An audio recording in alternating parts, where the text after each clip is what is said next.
नमस्कार। जैसा कि आपको विदित है कि हम कुरान की आयतों का अध्ययन करते हैं और कुरान की उन आयतों की सच्चाई आपके सामने बयान करते हैं। जो ये मौलाना कहते हैं कि कुरान बहुत अच्छी आइडियोलॉजी है, कुरान में कोई भी आयत ऐसी नहीं है जो लोगों को कत्ल करने की बात कहती है। लेकिन हम कुरान की 174 आयतें ऐसी बता देंगे जो कत्ल करने की बात कहती है, और लगभग सभी आयतों में गैर मुस्लिमों को गाली तो लिखी है। तो जो हिंदू मुस्लिम भाईचारे की बात करते हैं, जो लोग कहते हैं कि अंग्रेज़ हिंदू मुस्लिम भाईचारा नहीं चाहते थे, भाई आपका कुरान ही हिंदू मुस्लिम भाईचारा नहीं चाहता। कुरान हिंदू मुस्लिम भाईचारा क्या, कुरान तो किसी भी गैर मुस्लिम से भाईचारा नहीं चाहता। ये वाहिद एक ऐसी आइडियोलॉजी है जिसको कि हम इस्लाम के नाम से जानते हैं, और जो कुरान में वर्णित है, जो दुनिया में लड़ाई चाहती है, गैर मुस्लिम औरतों को लूटना, उनके साथ बलात्कार करने की इजाज़त देती है। तो हमने 50 आयत बताई थी, आज हम 51वीं आयत चैप्टर 9 अल-तौबा की बताएंगे। आप कहते हैं हमें कोई आपदा नहीं पहुंचेगी, कुल्लू लयूसूबिना इल्ला मा तबल्लाहु लना हुवा मौलाना वह अल्लाह ही फलाह तवक्कल मुमिनून। आप कहते हैं हमें कदापि आपदा नहीं पहुंचेगी, परंतु जो अल्लाह ने हमारे भाग्य में लिख दिया है वही हमारा सहायक है। अल्लाह को ईमान वालों पर निर्भर रहना चाहिए, क्योंकि अल्लाह को ईमान वालों पर जब निर्भर रहते हैं तो ईमान वालों को फ़ायदा होता है, क्योंकि गैर मुस्लिमों को लूट सकते हैं। और मोहम्मद को तो बड़ा फ़ायदा होता था, वो तो 20वां हिस्सा खुद रख लेता था।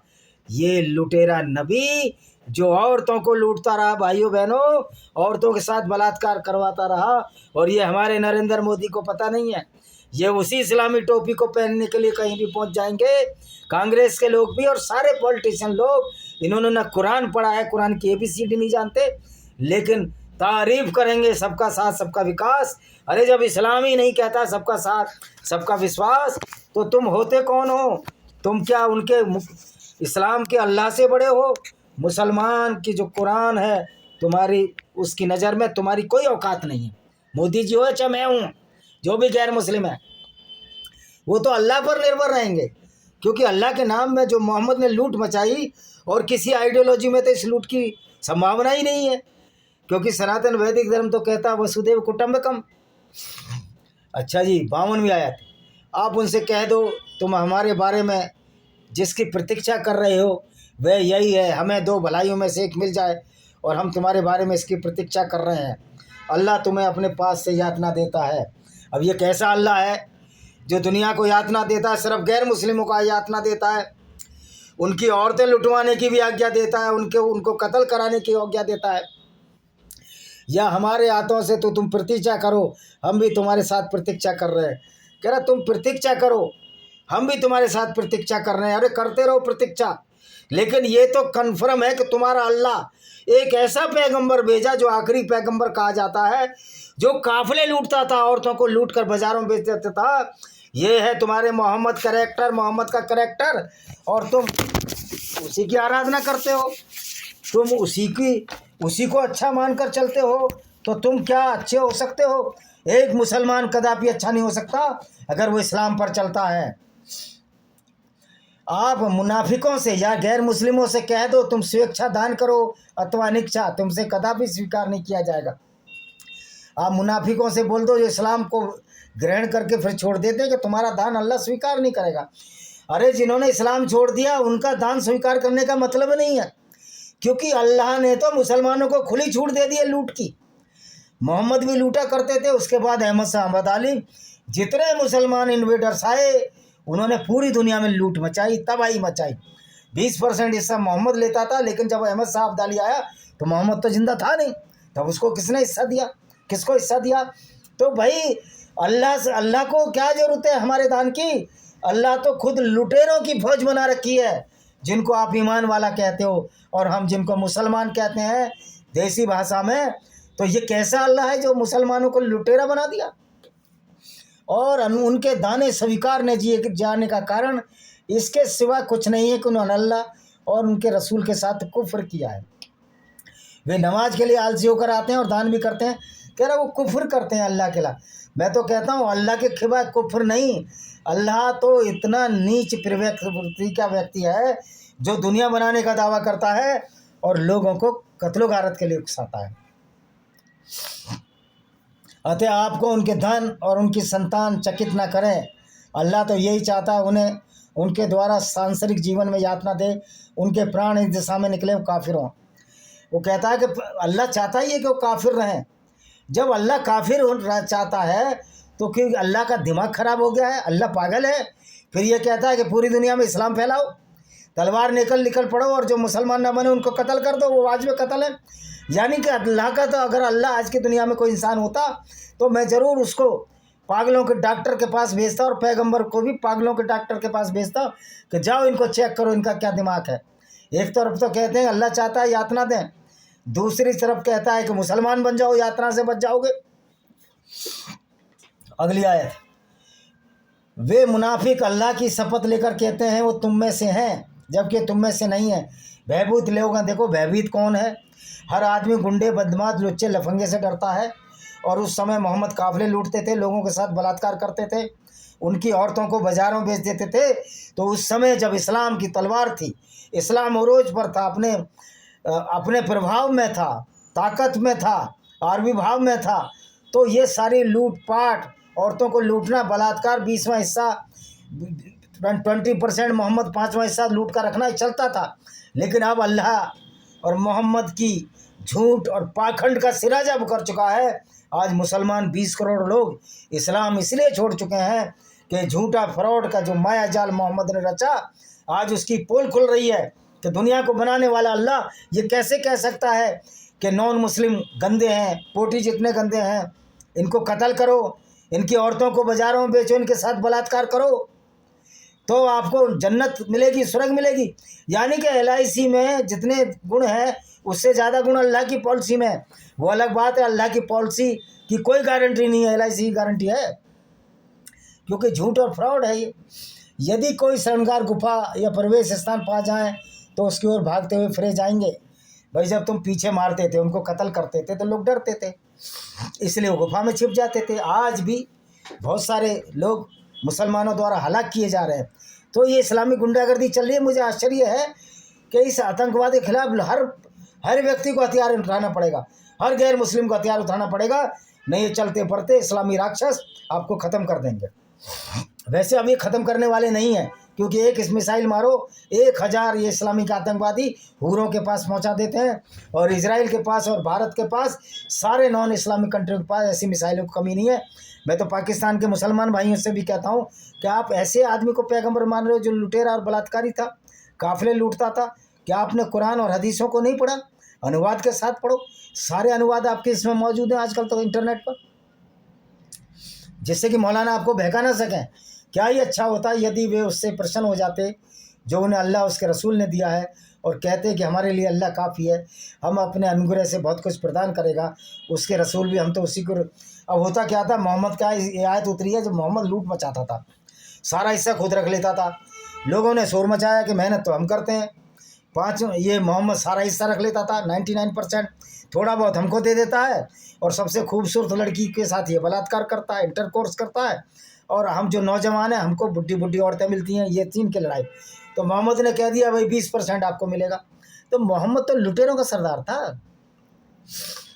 ज़कात केवल फ़कीरों, देखिए अगर आप लूट रहे हो गैर मुस्लिमों को, जो कि इस्लाम करता है, तो कितना भी दान दे दो फ़कीरों को, मिस्किनों को, और जिनके दिलों को जोड़ा जा रहा है मुसलमानों को, दास मुक्ति ऋणियों की सहायता, और अल्लाह की राह में, और यात्री अल्लाह की राह में ना गुंडागर्दी, गैर मुस्लिम कत्ल करना, ये अनिवार्य देह है। लेकिन लूट का माल दे, मतलब दान दो गरीबों को, मुसलमानों को, विधवाओं को, बच्चों को, मिस्किनों को, गरीबों को, लेकिन अरे मेहनत की काम करके ये हराम का जो लूट मोहम्मद ने करी अल्लाह के नाम पे, ये कोई ज़कात है? ये तो गुंडागर्दी है। उसके बाद भी मोहम्मद अल्लाह के नाम पर झांसा देता रहा कि तुमको स्वर्ग मिल जाएगा। अरे कैसे स्वर्ग मिल जाएगा? स्वर्ग और नरक है ही नहीं कोई। और फिर ऐसे बलात्कारी, ऐसे कातिलों को जो पूरी ज़िंदगी मोहम्मद के साथ मिलकर यहूदी और ईसाइयों का कत्ल करते रहे, उनको जन्नत मिल जाती। क्या बेवकूफ़ बनाया मोहम्मद ने इन मुसलमानों को। 61वीं आयत, तथा उन मुनाफिकों में से कुछ नबी को दुख देते हैं और कहते हैं बड़े सुनवा हैं। आप कहते हैं तुम्हारी भलाई के लिए ऐसे हैं, वे अल्लाह पर ईमान रखते हैं, ईमान वालों का विश्वास रखते हैं, उनके लिए दया है। जो अल्लाह पर विश्वास रखे उसके लिए दया है। और जो तुम में से ईमान लाए और जो अल्लाह के रसूल को दुख देते हैं, यानी जो अल्लाह के रसूल की गप इनका झूठ, इनके फ्रॉड का जो पोल खोलते थे यहूदी के, मोहम्मद कहीं भी कोई अल्लाह वल्लाह की यात्रा पर नहीं गया और कोई मस्जिद में नमाज नहीं पढ़ी। इसने बैतुल मुक़द्दस में जब ये अल्लाह से मिलने गया था, जो जेरूसलम मस्जिद है, वो तो मस्जिद थी ही नहीं वहाँ तो सोलोमन टेम्पल था, टूटा फूटा किला था, उसमें लोग गंद डाला करते थे, कूड़ा करबट डाल, डस्टबिन का काम हो रहा था वहाँ। लेकिन मोहम्मद ने झूठ बोल दिया तो फिर मक्का से इसलिए खदेड़ा गया इसको। कोई झूठे को पसंद करता है तो मैं इसलिए कहता हूँ ये झूठा नबी है, ये झूठा पैगंबर है। वे तुम्हारे समक्ष अल्लाह की शपथ लेते हैं ताकि तुम्हें प्रसन्न कर दें। अब डर की वजह से बेचारे शपथ ले लेते हैं, जबकि अल्लाह उसके रसूल इससे अधिक योग्य है। हाँ बिल्कुल योग्य है भाई। लूटपाट में, कत्लो गारत में, नफरत फैलाने में तो अल्लाह का कोई सानी नहीं है, मोहम्मद का कोई सानी नहीं है, इस्लाम में मोहम्मद का कोई सानी नहीं है, इस्लाम का कोई सानी नहीं है। तो लूट फरेब, चोरी, उचक्की, छिनाली, जितने भी काम हैं, आज जो भारतीय दंड संहिता हो या दुनिया की किसी भी लॉ ऑफ रूल में, किसी भी देश के कानून में, ये तो अक्षम्य अपराध है, इनमें तो जमानत भी नहीं है। अगर मोहम्मद आज इंडिया में, या मोहम्मद के मानने वाले जो मुसलमान इनकी किताबों में पढ़कर जो गुमराह हो रहे हैं, कुरान को पढ़कर, जो कि अपराध शास्त्र की किताब है, आज जेलों में सड़ रहे हैं।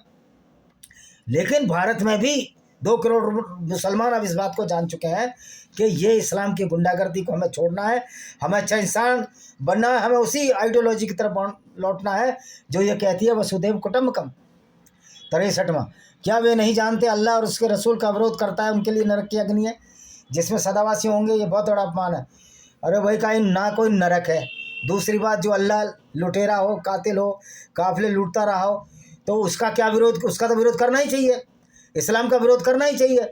नहीं तो ये इस्लामी गुंडे हर जगह हमारी गैर मुस्लिम औरतों को लूटेंगे, उनके साथ बलात्कार करेंगे, क्योंकि ये तो कहते हैं ना मोहम्मद की सुन्नत है, ये शिक्षा हम मानेंगे, तो यही मानेंगे और इससे ज़्यादा क्या मानेंगे। गैर मुस्लिम इससे डरते हैं उन पर कोई सूरा न उतार दी जाए जो उनके दिलों की दशा बता दे। आप कहते हैं कि हंसी उड़ा लो, निश्चय अल्लाह उसे खोल कर रहेगा जिससे तुम डर रहे हो। अब ये किन की हंसी उड़ती थी मोहम्मद की, तो ये आयत उतार दी कि तुम हंसी उड़ा लो लेकिन अल्लाह उसे खोल कर रहेगा जिससे तुम डर रहे हो। अरे हम खोल देते हैं अल्लाह को। अल्लाह एक नकली अल्लाह है जो मोहम्मद ने बनाया, और ऐसा पैगंबर अल्लाह के नाम पर लूट मचाता रहा, 20वां हिस्सा लेता रहा। और तुम कोई भी सूरा उतारोगे कुरान में, वो सारी की सूरा गुंडागर्दी भरी होंगी, नफरत भरी होंगी, गैर मुस्लिमों को कत्ल करने के लिए होंगी। तुम कोई भी सूरा उतार लो, कोई भी तुम्हारी सूरा अच्छी हो ही नहीं सकती, क्योंकि मोहम्मद की शिक्षा कभी भी तर्क संगत और इंसानियत के दायरे में नहीं आती है। ये बर्बरता और गैर मानवता के दायरे में आती है, हिंसा के दायरे में आती है। 65वीं आयत, यदि आप उनसे प्रश्न करो तो अवश्य कह देंगे हम तो यूं ही उपवास उड़ा रहे थे। आप कहते हैं, ये तुम्हारी शर्म करते हैं लोग। जो मुसलमान बोलता है ना मेरे से कि तुम्हारा अल्लाह, तुम्हारा भगवान और हमारा भगवान एक ही तो है अल्लाह, वो भाई नहीं है कि तुम्हारा अल्लाह तो ऐसा पैगंबर उतारता है जो लूटपाट काट कटक कराता है, जबकि सनातन वैदिक धर्म में तो ऐसा कुछ नहीं है। उसमें तो ये है कि वसुदेव कुटुंबकम, जहाँ नारी की पूजा होती है वहाँ पूरी दुनिया देवता बसते हैं। तो तुम्हारा अल्लाह तो ये कहता है यत्र पूजते नारी तत्र, तुम्हारा अल्लाह कहता है कि गैर मुस्लिम औरतें भोग्या हैं, उनको मलिकाई वन बनाओ, उनको रखेल बनाओ। तो तुम्हारे अल्लाह में और इस सनातन धर्म के क्रिएटर में तो बहुत फ़र्क है। ये अलग बात है कि सबके 5000 क्रिएटर हुए हैं, इसमें सच्चाई है नहीं, लेकिन वास्तविकता ये है कि मैं जो सिद्धांत जो किताबों में लिखा उसकी बात कर रहा हूँ। ये अल्लाह भी एक फ्रॉड है और ईश्वर का भी किसी ने अभी तक नाम, लेकिन जो भी ईश्वर की परिकल्पना की वो एक अच्छे ईश्वर की है। लेकिन इस्लाम में जो अल्लाह की परिकल्पना की है ये दुष्ट आतताई और क्रूर की कल्पना की है, जो ऐसा पैगंबर भेजता था जो हमेशा अपराध में संलिप्त रहा। 66, तुम बहाने न बनाओ, तुमने अपने बान के पश्चात कुफ्र किया। यदि हम तुम्हारे गिरोह को क्षमा करते हैं तो भी गिरोह को अवश्य, कह रहा जो मुसलमान से गैर मुस्लिम होंगे बहाने मत बनाओ। कोई बहाना नहीं बना रहा। अब तो मौलाना ही बहाने बना रहे हैं कि इस्लाम बहुत अच्छा है, झूठ बोल रहे हैं, लेकिन झूठ टिक नहीं रहा। मुनाफिक पुरुष यानी गैर मुस्लिम पुरुष एक दूसरे जैसे हैं, वे बुराई का आदेश देते हैं और भलाई से रोकते हैं, अपने हाथ बंद किए रहते हैं। वे अल्लाह को भूल गए तो अल्लाह ने भुला दिया। वास्तव में मुनाफिक भ्रष्टाचार है। कह रहा जो गैर मुस्लिम है, जो इस्लाम छोड़ दिया या लेने के बाद मोहम्मद के सामने इस्लाम छोड़ दिया था, कह रहा भलाई से रोकते हैं। अरे भलाई से इस्लाम रोकता है तुम्हारा। जो बात तुम पर अप्लाई होनी चाहिए वो हम पर अप्लाई करना चाहते हो। तुम्हारा इस्लाम भलाई से रोकता है, हर मुसलमान को कातिल, बलात्कारी और लुटेरा बनाता है और इसको अल्लाह के नाम पर, मालिक निमित के नाम से अच्छा ठहराता है। तो भ्रष्टाचारी मुसलमान है, तुम क्यों हो? इस्लाम के मानने वाला भ्रष्टाचारी है। अल्लाह ने मुनाफिक स्त्रियों और पुरुषों को, काफिर को नरक की अग्नि का वचन दिया है। अल्लाह की ऐसी की तैसी, अल्लाह खुद नरक में सड़ रहा है। अल्लाह नाम की कोई चीज़ नहीं है। और मोहम्मद की वजह से आज पूरी दुनिया के मुसलमानों की जो बेइज्जती हो रही है, जो उनका मजाक बन रहा है, वो बेचारे मुंह दिखाने लायक नहीं है। उनको मौलाना बहका रहे हैं, नहीं ऐसा नहीं लिखा, ऐसा नहीं लिखा। तो ये मैं कुरान पढ़ रहा हूँ जिसमें तो सब कुछ ऐसा ही लिखा है। तो ये कह रहे नरक की अग्नि में, कोई अल्लाह की औकात नहीं जो हमको नरक की अग्नि में धोख दे। इनकी दशा वही हुई जो इनसे पहले लोगों की हुई। वे बल में इनसे कड़े, धन और संतान में इनसे अधिक थे, तो उन्होंने अपने संसारिक भाग का आनंद लिया। अतः तुम भी अपने भाग का आनंद लो, जैसे तुम्हारे पूर्व के लोगों ने आनंद लिया। तुम भी उलझते हो जैसे वो उलझते रहे, उन्हीं के कर्म लोग परलोक में व्यर्थ गए। कह रहा तुम भी संसार का आनंद लो। कह रहा गैर मुस्लिम संसार का आनंद लेते हैं, मुस्लिम नहीं लेते, मोहम्मद नहीं लेता। तेरे शादियाँ की, रखेल रखी, औरतों को बाहर में लिया, औरतों को बाजारों में बेचा, हजारों औरतों के साथ इंटरकोर्स किया, उसके साथियों ने बलात्कार किए और काफिले लूटता रहा। ये संसारिक आनंद नहीं था। बस लोगों को बेवकूफ़ समझते हो क्या? आखिरी आयत है 51-70 क्या इन्हें समाचार नहीं पहुँचे जो इनसे पहले नूह, आदम, समूद, इब्राहिम की जाति। ओ भाई, इब्राहिम जो है, इब्राहिम था वो यहूदियों का था, नूह नोआ था, और समूद भी समाड सारे यहूदियों के थे। मोहम्मद ने उनको ये बता के खुली निशानियाँ लाई। भाई वो तो लाए यहूदियों के लिए, ईसाइयों के ओल्ड टेस्टामेंट बाइबल के लिए। तुम्हारे लिए तो कोई खुली निशानी नहीं है मुसलमानों के लिए। तुम्हारे लिए जो खुली निशानी यही है कि एक ऐसा पैगंबर अल्लाह ने भेजा, जिस अल्लाह को मोहम्मद ने बनाया उसी अल्लाह ने मोहम्मद को भेजा, जो पूरी ज़िंदगी काफिले लूटता रहा, बलात्कार करता रहा और लोगों को कत्ल करता रहा। तुम्हारा ये फलसफा है इस्लाम का। तो ये सारा जो कुरान का जो पाखंड है, कुरान की जो गुंडागर्दी की ये 20 आयतें मैंने बताई हैं। आशा है आपको ये पसंद आएंगी। चैनल को शेयर करें, वीडियो को शेयर करें, चैनल को सब्सक्राइब करें, जिससे हम कुरान की सारी गुंडागर्दी की पोल आपके सामने रखते रहें। तो किस तरह ये हिंसा विरोधी नहीं है, बल्कि हिंसा बढ़ाने वाली, गैर मुस्लिमों के साथ बलात्कार करने वाली एक अपराध शास्त्र की गाथा मात्र है, और जिसको मानने वाले मुसलमान कहलाते हैं और जिस विचारधारा को ये इस्लाम कहते हैं। वंदे मातरम। जय हिंद। आपका दिन शुभ हो।